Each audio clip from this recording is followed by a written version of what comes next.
سنټرونه جوړ کړي.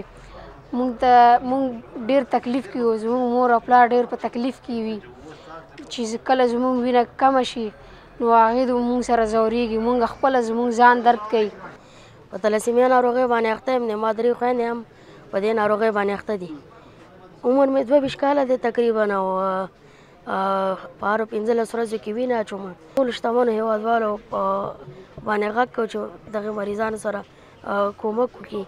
د توستخیلو د تلسیمیا سنټر مونږ رامنځته کړ. دلته به د خلکو مونږ علاج کوو، بلکې دلته به مونږ خلک ټریننګ کوو تر څو وکولی شو چې افغانستان نورو خلکو ته په نورو ولایتونو ته فایده ورسیږي. ورته په 2 ساعتو کې د 60 کسانو ظرفیت مونږ لرو چې دې ځای کې مونږ د ځانه سره بستر کو.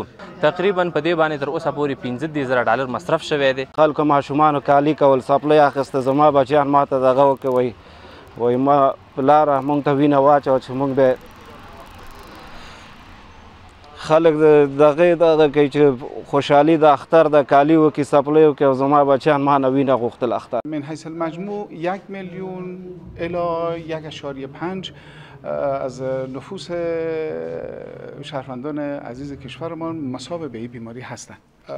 کمبوداتی هست، ما نمیتونیم بگیم که 100% همه امکانات موجود هست، اما به شدت تلاش میشه خصوصا روی این پروگرام تالسیمیا که کمبوداتی که در این زمینه هست رو ما جبران بکنیم. در سطح کلان ملی وزارت صحت عامه امارات اسلامی افغانستان در این مورد پلانه بسیار عملی روی لیست داره انشالله.